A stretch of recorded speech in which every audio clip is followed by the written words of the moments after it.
మేలు కలిగించమని యేసునామములో స్తుతించి ప్రార్థించి అడిగి వేడుకుంటున్నాం తండ్రి, ఆమేన్.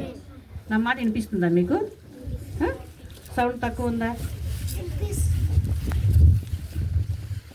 ఈరోజే నేను ఫస్ట్ సండే స్కూల్కి రావడం, నాకు యేసు ప్రభు గురించి తెలియదు అన్న వాళ్ళ చేతులు ఎత్తండి.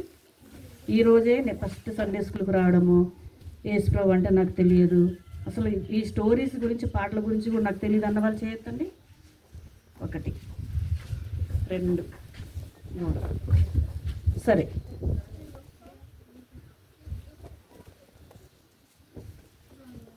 సరే, అందరు చేతులు కట్టుకోండి. నాకు మీరు మాట్లాడినా, మీరు అటు ఇటు చూసినా, నేను ఏదైనా జవాబు అడిగితే చెప్పకపోయినా, కథ చెప్పడం ముందుకు వెళ్ళడం నాకు అది కొంచెం ఇబ్బందిగా ఉంటుంది. సరేనా? కొంచెం నన్ను అర్థం చేసుకొని మీరేం చేయాలంటే, నేను చేతులు కట్టుకునే ఉండాలి, మీ కళ్ళు నాపై ఫోకస్ చేయాలి, అంతేనా? నేను మాట్లాడండి, ఏదన్నా నాకు ఆన్సర్ చెప్పండి అంటేనే చెప్పాలి. మీకు మళ్ళీ లెసన్ తర్వాత క్వశ్చన్ అండ్ ఆన్సర్స్ ఉంటే వాడికి జవాబు చెప్పాలి. సరేనా? అంత జాగ్రత్తగా వినండి. ఈరోజు మన కథ పేరు జోనా అవిధేయత. ఏంటి? యోనా యొక్క అవిధేయత. అవిధేయత అంటే ఏంటి తెలుసు ఎవరికన్నా? మాట వినకపోవడం.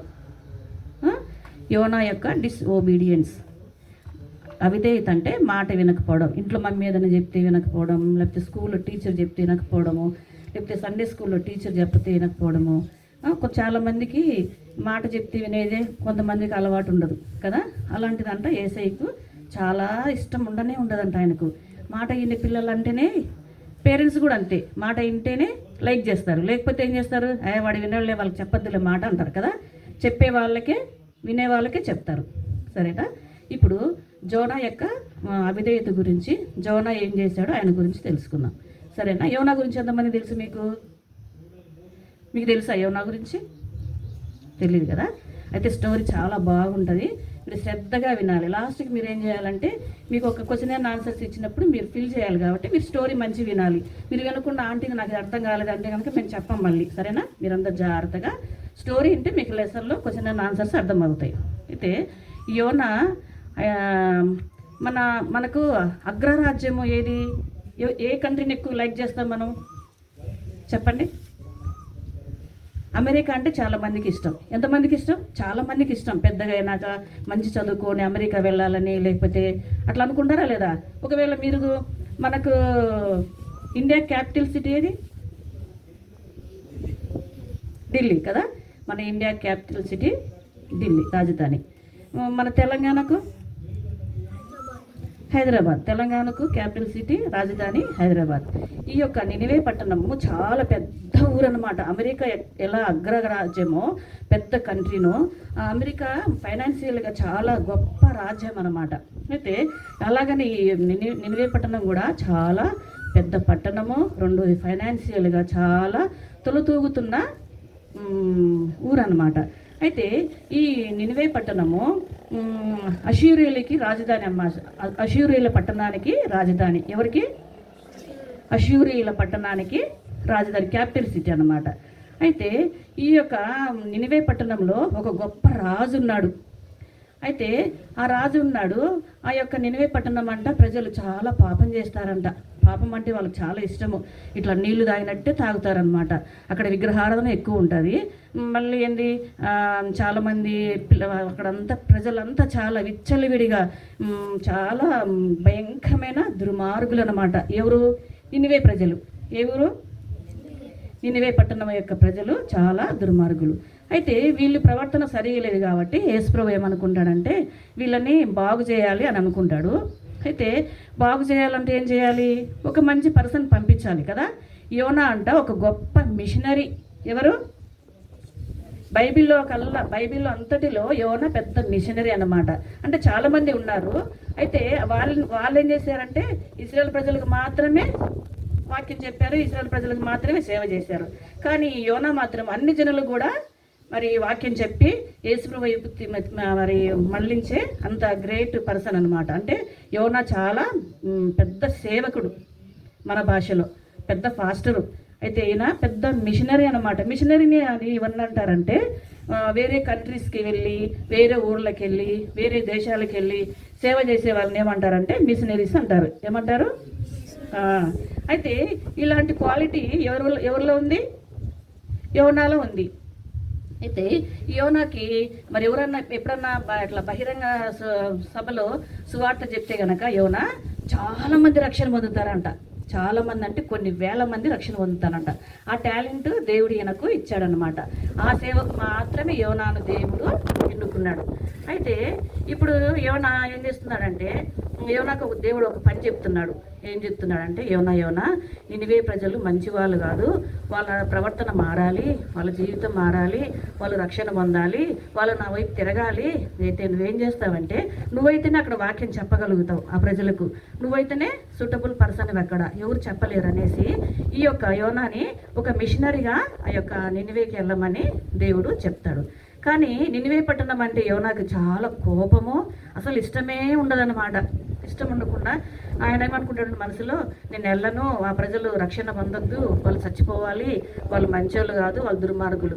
అయితే చరిత్ర ఏం చెప్తుందంటే, వీళ్ళంతా ఈ నినివే ప్రజలు మరి దేవుని ప్రజలు వెళ్ళినప్పుడు హింసించడము, అంతేకాకుండా వాళ్ళకి ఇష్టం లేని ప్రజలు ఎవరైనా వెళ్తానంట, వాళ్ళు బ్రతికి ఉండగానే వాళ్ళని చంపేసే వాళ్ళంట, మళ్ళీ వాళ్ళు బ్రతికి ఉండగానే వాళ్ళ దేహాలను ఇట్లా చీల్చే వాళ్ళనమాట. చాలా దుర్మార్గులంట వీళ్ళు, ఎవరు? నినివే ప్రజలు. అది యోనాకు తెలుసు కాబట్టి వీళ్ళు రక్షణ పొందొద్దు, వీళ్ళు మారొద్దు, దేవుడు వీళ్ళని చంపాలి. కాబట్టి మనసులో ఏమనుకుంటాడంటే, నేను నినివేకి వెళ్ళను అని మనసులో అనుకొని సైలెంట్గా అలాగనే ఉంటాడు. అయితే దేవుని వాక్యం యోనాకు ప్రత్యక్షమై మొదటిసారి యోనా నువ్వు తప్పకుండా నినివేకి వెళ్ళాల్సిందే, వెళ్ళు అని చెప్పినప్పుడు, అయితే యోనా ఏం చేస్తున్నాడంటే, ఇజ్రాయెల్ కంట్రీ నుండి నినివేకి వెళ్ళాలంటే 800 కిలోమీటర్లు దూరం ఉంటుంది. ఎన్ని కిలోమీటర్లు? ఇజ్రాయెల్ కంట్రీ తెలుసు కదా, మన చరిత్ర బుక్స్లో ఉంటాయి కదా మీకు. ఆ కంట్రీ ఇజ్రాయెల్ కంట్రీ నుండి పడిపోయిందా?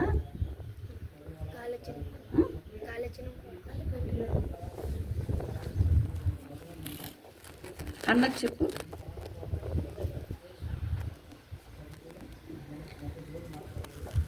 అయితే ఈ యొక్క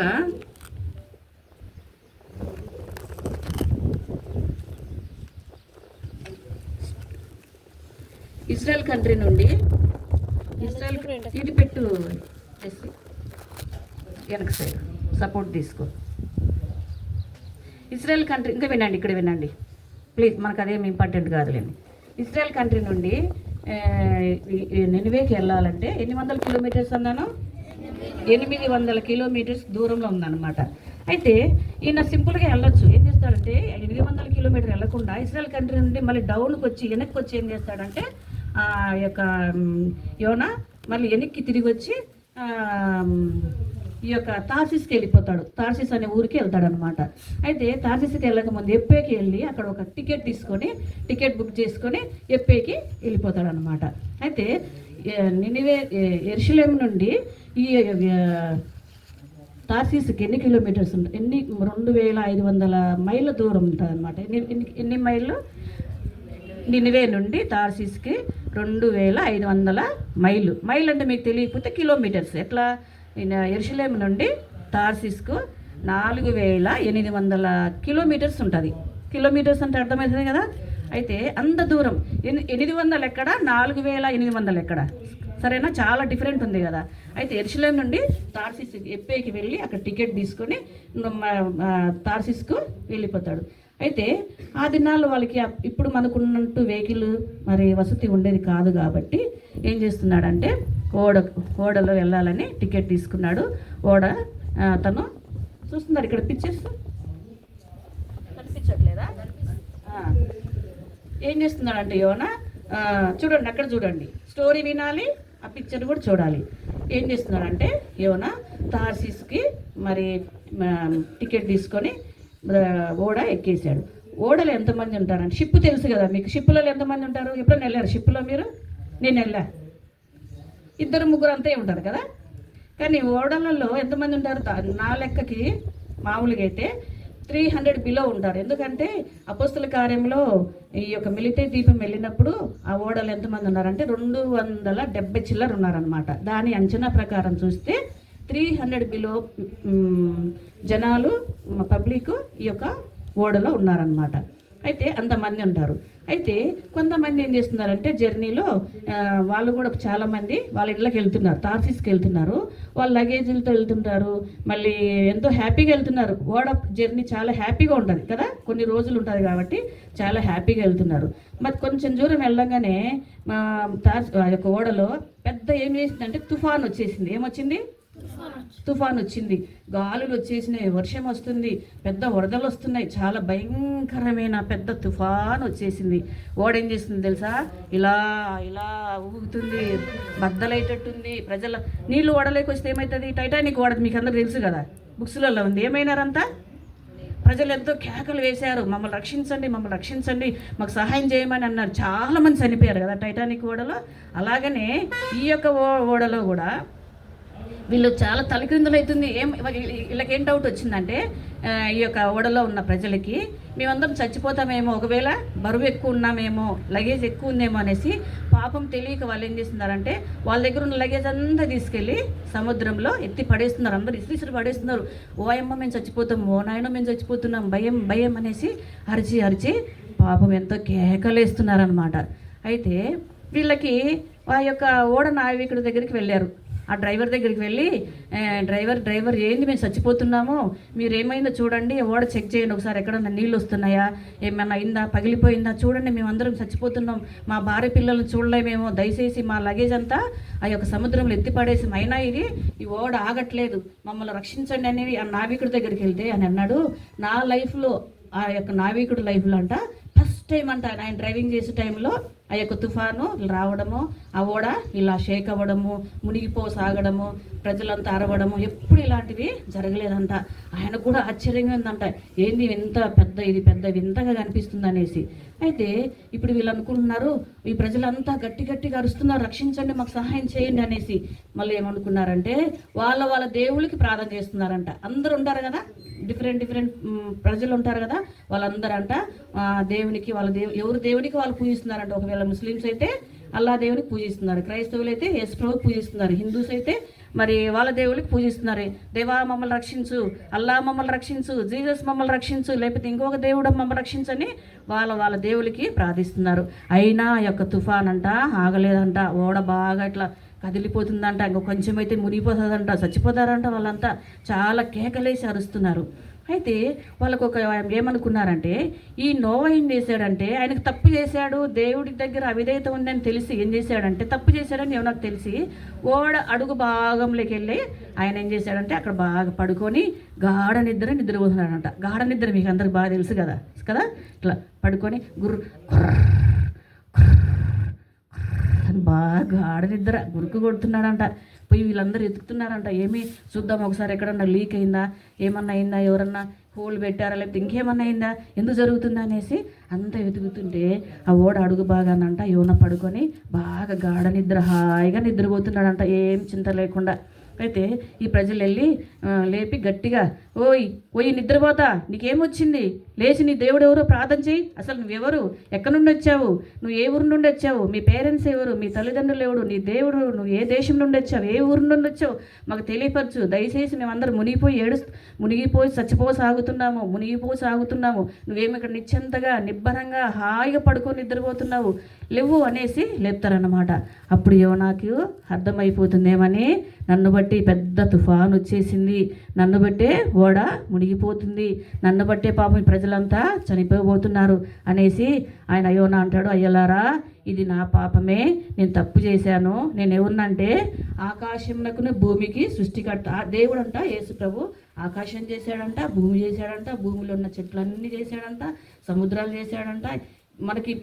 మనం ఏవైతే చూస్తున్నాం అవన్నీ యేసు ప్రభు చేశాడు కదా. వాళ్ళకి చెప్పలేక ఏం చేస్తున్నాడంటే నేను ఆకాశానికి భూమికి సృష్టికర్త అయిన జీవముగల దేవుని సేవకుడిని, నేను ఒక మిషనరీని.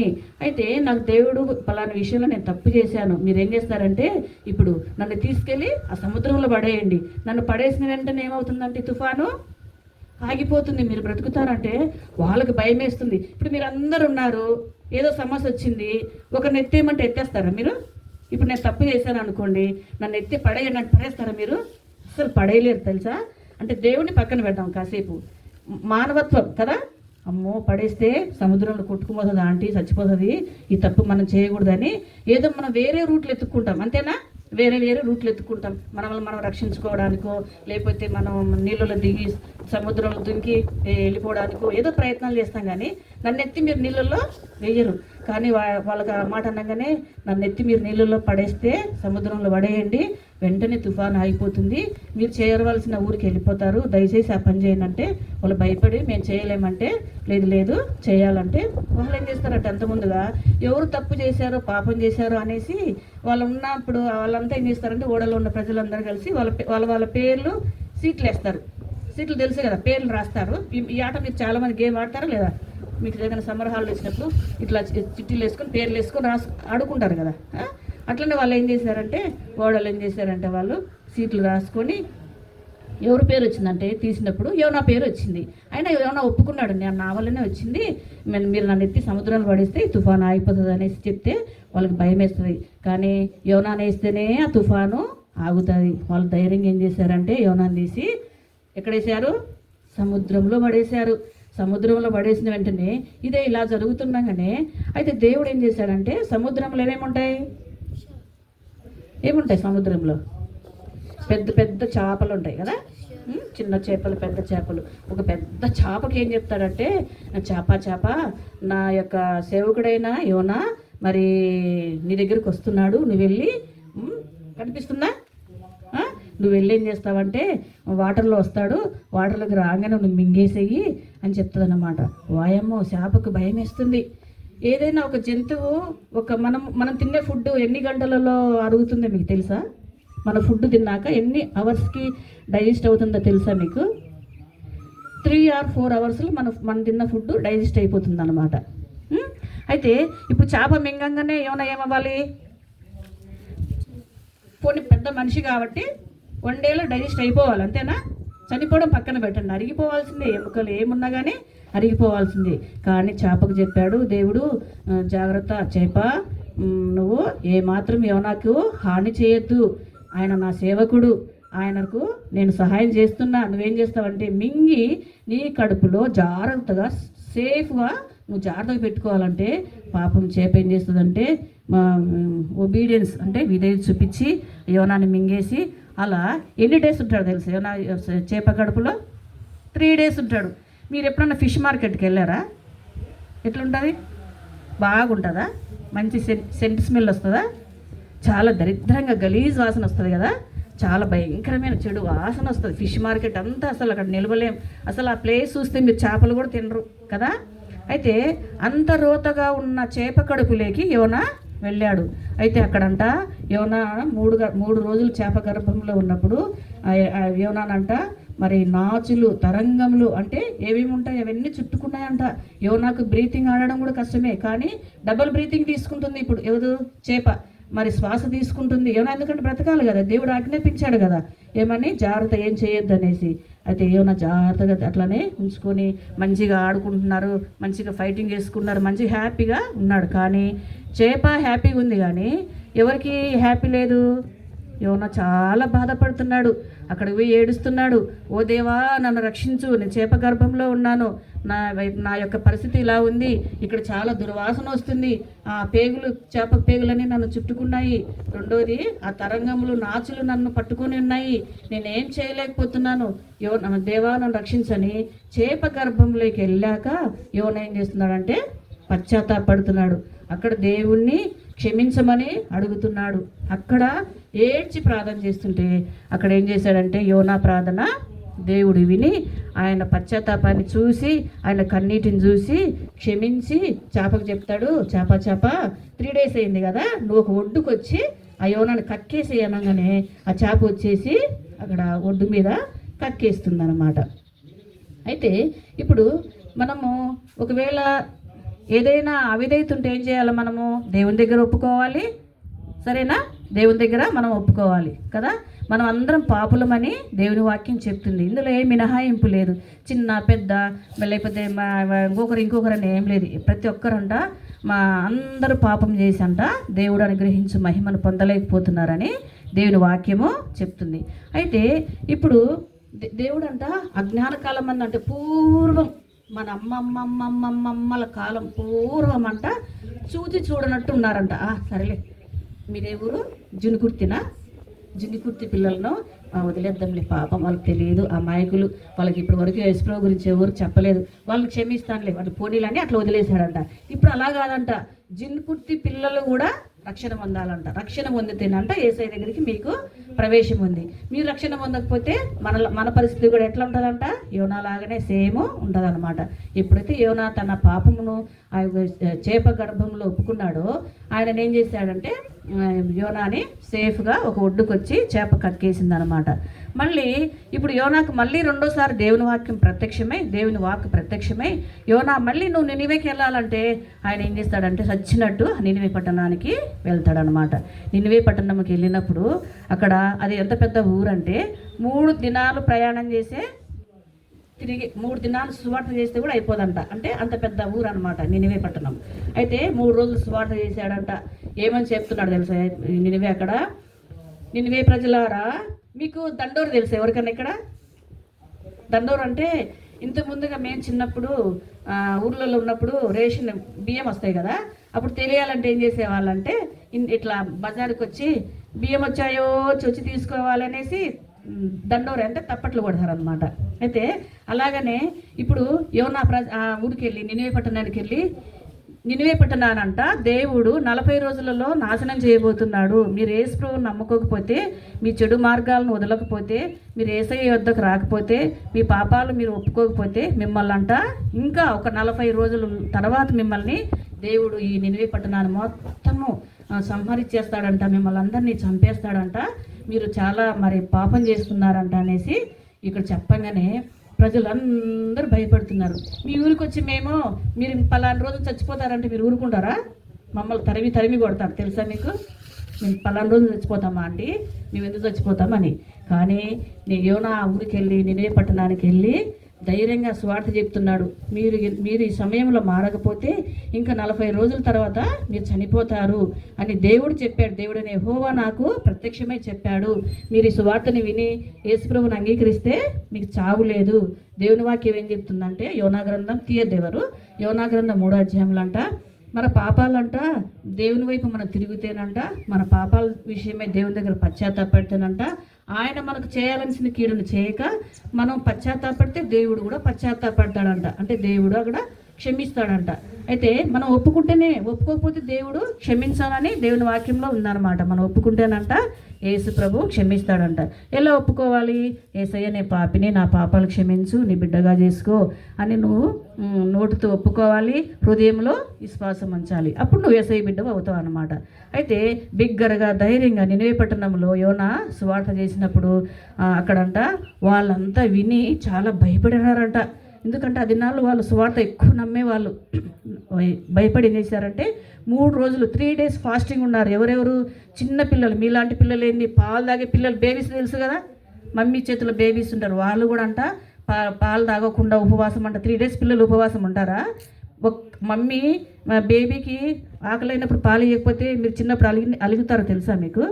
చిన్నప్పుడు మీరు పాలు ఇవ్వకపోతే టయానికి ఏడిచినప్పుడు వెంటనే ఏం చేస్తారంటే మీరు అలిగి మమ్మీని ఇటు నెట్టడము, మమ్మీ దగ్గరికి పోకుండడము ఇలా చేస్తారనమాట.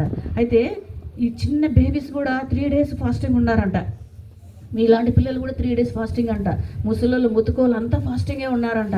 అంతేకాకుండా పశువులు ఫాస్టింగ్ ఉండడం చూసారా మీరు? పశువులు కూడా ప్రతి ఎనిమల్స్ కూడా ఫాస్టింగ్ 3 days ఉన్నారంట. ఎన్ని రోజులు? 3 days ఫాస్టింగ్ అంట. వినండి, ఇక్కడ అయిపోవచ్చింది స్టోరీ. 3 days ఫాస్టింగ్ ఉన్నాయంట. పశువులు కూడా, పశువులకు మేత వేయలేదంట, గడ్డి వేయలేదంట, పశువులకు నీళ్ళు పెట్టలేదంట. అవి కూడా సైలెంట్గా చెప్పేసినాయి. పశువులు కూడా చెప్పేశారు, మనం 3 days ఉపవాసం ఉండి ప్రార్థన చేస్తే మన పాపాలు దేవుని దగ్గర ఒప్పుకుంటే దేవుడు క్షమిస్తాడంట, లేకపోతే మనం చచ్చిపోతామంట అని చెప్పగానే పశువులు కూడా ఒబీడియన్స్ చూపించి అవి కూడా ఫాస్టింగ్ ఉన్నాయి. పశువులు, పిల్లలు, మరి పెద్దలు ఉన్నారంటే అదొక వేరే విషయం, చచ్చిపోతున్నారు కాబట్టి. ఎక్కడన్నా రాజు ఉపవాసం ఉండడం చూసారా మీరు? ఇప్పుడు మన సీఎం ఎవరు? రేవంత్ రెడ్డి కదా. ఒకవేళ ఎవరన్నా పెద్ద భక్తులు వచ్చి మీరు చచ్చిపోతున్నారు పలానా రోజున అని చెప్పినప్పుడు ఏమంటాడు ఆయన, నా నా యొక్క రాష్ట్రంలో నుండి ఇతన్ని పంపించేయండి, లేకపోతే చెరసాలేయండి, చంపేసేయండి, నేను చచ్చిపోతానంట అనేసి ఉగ్రుడైపోయి చాలా కోపంతో ఆయన మీద రగిలిపడి జైలేయడం అలాంటివి జరుగుతాయి కదా, ఒప్పుకోరు. అయితే ఈ రాజంట ఆయన సింహాసనం దిగాడంట. ఏం చేశాడు? ఆయన సింహాసనం దిగాడంట. సింహాసనం దిగి ఏం చేశాడంటే ఆయన మరి బూడిద పోసుకున్నాడు ఒంటి మీద. ఆయన బాడీ మీద ఏమేసుకున్నాడు? బూడిద పోసుకున్నాడు. తర్వాత ఆయన గోనె సంచి తెలుసా మీకు? ఇప్పుడు ప్లాస్టిక్ వస్తున్నాయి, ప్లాస్టిక్ కాకుండా థ్రెడ్ లాంటి గోనె సంచులు ఉంటాయి కదా, ఆ సంచి ఇట్లా మీద వేసుకున్నాడంట. అయితే సింహాసనం మీద దిగి బూడిద పోసుకొని ఆ సంచి ఇట్లా కప్పుకొని ఆయన కూడా ఆయన పాపాలు ఒప్పుకున్నాడంట. యేసుప్రభా, ఆ ప్రజలంట, ఈ నినివే ప్రజలు తినడం, తాగడం, డ్యాన్స్ వేయడం, విగ్రహారం చేయడం విచ్చలవిడిగా ఉంటారంట. అయితే ఎందుకంటే వాళ్ళకి డబ్బు బాగా ఎక్కువ ఉంది కదా, డబ్బు ఉన్న దగ్గర పాపం ఎక్కువ ఉంటుంది. తెలుసా మీకు ఈ విషయము? డబ్బు ఎక్కువగా ఉంటే పాపం ఎక్కువగా ఉంటుంది. అయితే ఇప్పుడు వాళ్ళ దగ్గర డబ్బు ఎక్కువ ఉంది కాబట్టి వాళ్ళు సుఖాలతో సంతోషాలతో లగ్జరీతో ఏం చేస్తున్నారంటే చాలా ఎంజాయ్ చేస్తున్నారు. అయితే ఎంజాయ్ చేస్తుంటే ఇప్పుడు ఆయన వెళ్ళి చెప్పంగానే ఏం చేస్తున్నారంటే రాజుతో సహా, పశువులతో సహా, చిన్నలు, పిల్లలు, పెద్దలు, ముసలోళ్ళు అందరూ ఏం చేస్తున్నారంటే 3 days అన్నపానములు పుచ్చుకోకుండా, అంటే కుండ పెట్టి పొయ్యి మీద వండలేదంట. తెలుసా విషయం మీకు? ఇదంతా బైబిల్లో నా సొంత మాటలు కాదు. బైబిల్ యోనా గ్రంథం అని ఒక గ్రంథం ఉంటుంది, అది మీరు ఇంటికి వెళ్ళాక చదవండి. అయితే కుండ పెట్టి వండలేదంట. 3 days అందరూ ఫాస్టింగ్ ఉండి వాళ్ళ పాపాలన్నీ ఒప్పుకుంటున్నారంట. యేసుప్రభా, మేము పలానప్పుడు పాపం చేసాం, పలానప్పుడు పాపం చేసాం అని 3 days ఒప్పుకున్నారంట. వాళ్ళు ఒప్పుకోగానే దేవుడు వారి పాపాలు క్షమించి వాళ్ళని ఏం చేస్తాడంటే నినివే ప్రజలందరినీ రక్షిస్తాడనమాట. వాళ్ళందరినీ సంరక్షించి వాళ్ళకి మరణం లేకుండా చేస్తున్నాడు.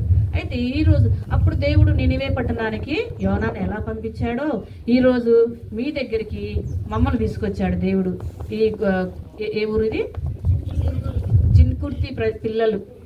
జిన్కుర్తి పిల్లలు నశించడం నాకు ఇష్టం. యేసుప్రభు కంట మీరంటే చాలా ఇష్టం అంట. మిమ్మల్ని అంట దేవుడు ఎక్కువ బ్లెస్ చేస్తాడంట, ఎక్కువ ఆశీర్వదిస్తాడంట.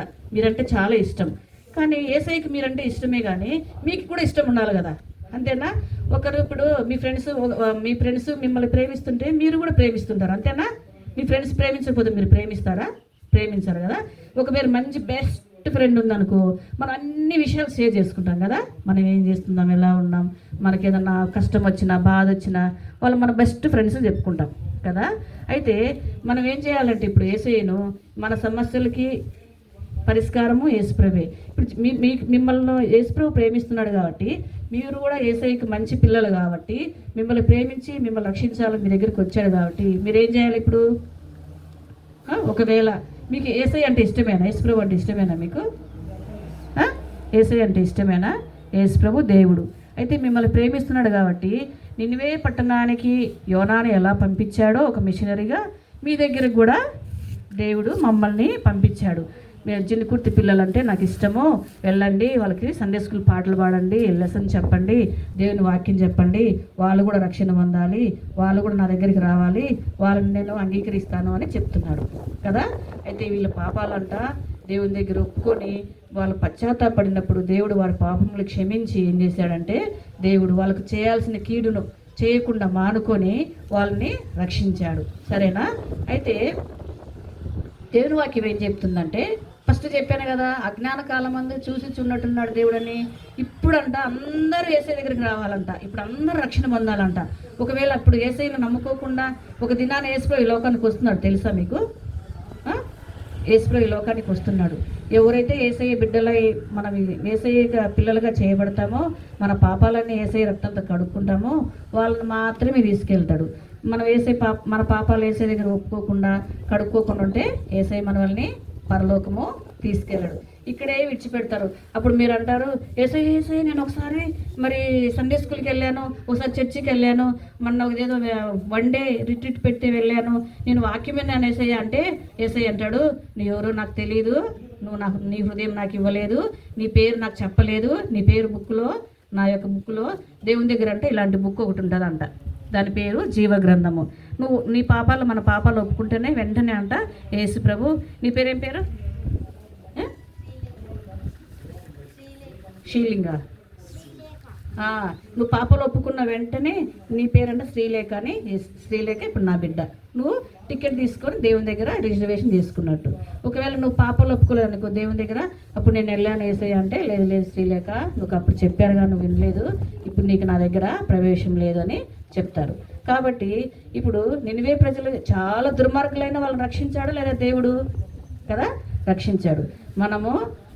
మీరు మంచి పిల్లలు కదా, కానీ యేసయ్య మీ హృదయంలో లేడు. మీరు మంచి పిల్లలే, చాలా మంచి పిల్లలు. మీరు స్కూల్లో మంచిగా ఉన్నారు, ఇంట్లో బాగున్నారు, మంచిగా అన్నీ బాగానే ఉన్నాయి, కానీ మీ హృదయంలో ఎవరు లేరు? యేసు ప్రభు లేడు. యేసు ప్రభు మన హృదయంలో లేకపోతేనంట అంత మన హృదయంలో చీకటే ఉంటుందంట. యేసు ప్రభు మన హృదయంలో లేకపోతే అంత సాడ్ ఉంటుంది. చెప్పారు కదా, గుండె నిండా జాయ్ జాయ్. యేసు ప్రభు నమ్ముకుంటేనే మన గుండెలో జాయ్ ఉంటుంది, లేకపోతే సాడ్ ఉంటుంది అనమాట. ఎప్పుడు ఏడుస్తూనే ఉంటాం, ఎప్పుడు బాధపడుతూనే ఉంటాం, ఎప్పుడు మరి ఇబ్బందికరంగానే ఉంటుంది మన లైఫ్. సరేనా? ఏం చేయాలంటే ఇప్పుడు మరి యేసయ్యకి మీ హృదయం ఇస్తారా? ఒకసారి మోకరించండి.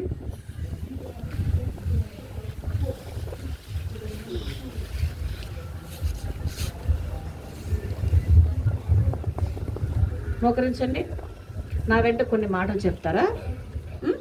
మీరు హార్ట్ఫుల్గా అంటే హృదయపూర్వకంగా చెప్పాలి నేను చెప్పే మాటలు, సరేనా? అప్పుడు మీరు చెప్తే కనుక దేవుడు మీ ఎడ్యుకేషన్లో సహాయం చేస్తాడు, మీ లైఫ్ని బ్లెస్ చేస్తాడు. మీరు కూడా మంచిగా రేపొద్దున మంచి ఇట్లా బిజినెస్ అవుతారనమాట. సరే, మోకరించండి అందరూ. కళ్ళు మూసుకోండి, చేతులు జోడించండి. నేను కొన్ని మాటలు చెప్తాను, ఆయనకి చెప్తారా? యేసు ప్రభువా, నేను పాపినని నమ్ముతున్నాను, నన్ను కూడా క్షమించుము. మీ రక్తంతో నా పాపములు కడుగుము, నీ బిడ్డగా చేసుకునుము. నీ జీవ గ్రంథంలో నా పేరు రాసుకునుము. నేను పాపిని ప్రభువా, నన్ను క్షమించుము. యేసు నామములో అడుగుతున్నాను తండ్రి, ఆమేన్. అలాగనే మోకరించండి. నేను ప్రార్థన చేస్తాను, సరేనా? యేసు ప్రభువా, నమ్మకమైన తండ్రి, కృపగల దేవ, పరిశుద్ధమైన తండ్రి, ఈ సమయంలో జిన్కుర్తి బిడ్డల కొరికి ప్రార్థన చేస్తుంటున్నాను తండ్రి. నీ బిడ్డలు మిమ్మల్ని ప్రేమించి ఆసక్తిగా ఉదయకాలం నుండి ఇప్పటి వరకు కూర్చున్నారు ప్రభువా. ఈ శ్వాసంతో మీ ఎందుకు వచ్చారు. చిన్న పిల్లలను నా ఎద్దకు రానివ్వండి, వారిదే పరలోక రాజ్యం అని మీరు సెలవిచ్చారు తండ్రి. వారిని ఆటంకపరచొద్దన్నావు ప్రభువా. మీ చిన్నపిల్లల మధ్య చేయబడిన పరిచయను జ్ఞాపం చేసుకో. ముఖ్యంగా మీ వాక్యాన్ని వాళ్ళకి అర్థం కాకపోతే అర్థమయ్యేలాగా సహాయం చేయం, కనికరించమని మీ సన్నిధిలో ప్రార్థన చేస్తున్నాను ప్రభువా. భవిష్యత్తులో వారు రక్షణ పొంది వాళ్ళు కూడా మీకు ప్రయోజనకరమైన బిడ్డలుగా చేయమని కోరుకుంటున్నాను. మిమ్మల్ని వాళ్ళు మర్చిపోకుండా సహాయం చేయమని ప్రార్థన చేస్తుంటున్నాను. యేసు ప్రభు దేవుడని వాళ్ళకి తెలుసుకోవడానికి సహాయం చేయము, కనికరించము ప్రభు. వారికి మంచి సహవాసాన్ని కూడా మీరు అనుగ్రహించమని కోరుకుంటున్నాను. స్కూళ్ళు, వాళ్ళ ఎడ్యుకేషన్లో, వాళ్ళ కుటుంబంలో ఏదైనా ఇబ్బందులు, సమస్యలు, అనారోగ్య సమస్యలు ఉంటే వారికి సహాయం చేయము. ఎవరైనా పిల్లలు సంతోషంగా లేకుండా బాధలో, కష్టంలో ఉన్న కుటుంబాలను కూడా మీరు జ్ఞాపం చేసుకో ప్రభువా. కనికరించు. నినివే పట్టణాన్ని దర్శించిన దేవుడు ఈ సమయంలో జిన్కుర్తిని దర్శించము, పిల్లలు కూడా జ్ఞాపం చేసుకో, కనికరించము. మీరే దయ చూపించమని సమస్త మీ హస్తాలకు అప్పగించుకుంటూ యేసుక్రీస్తు వారి పరిశుద్ధమైన నామంలో స్తుతించి ప్రార్థించి అడిగి వేడుకుంటున్నాం తండ్రి, ఆమేన్. మీకు ఇప్పుడు పేపర్స్ ఉన్నాయా? అదే క్వశ్చన్ అండ్ ఆన్సర్స్ బుక్ ఇస్తాము. అవి స్టోరీ విన్నారు కదా, అవే ఉంటాయి, సరేనా? అవి ఫిల్ చేయాలి. చేస్తారా? తెప్పిస్తావమ్మా, మరి తీసుకురావాలా? గ్రూప్స్గా రెండు గ్రూప్స్లో అవ్వండి. మీరు అక్కడ గ్రూప్ ఫామ్ అవ్వండి, మీరు కొంచెం ముందుకు వచ్చి మీరు గ్రూప్ ఫామ్ అవ్వండి. లేకుంటే ఒకటే అవుతారా రోజు మీది? సరే, మీరందరూ అవ్వండి. మీ సైడ్ ఆంటీ వస్తుంది, మీ సైడ్ నేను వస్తాను. మొత్తం రౌండ్ చేసేయండి. గర్ల్స్ అంతా ఒకటి, బాయ్స్ అంతా ఒకటి.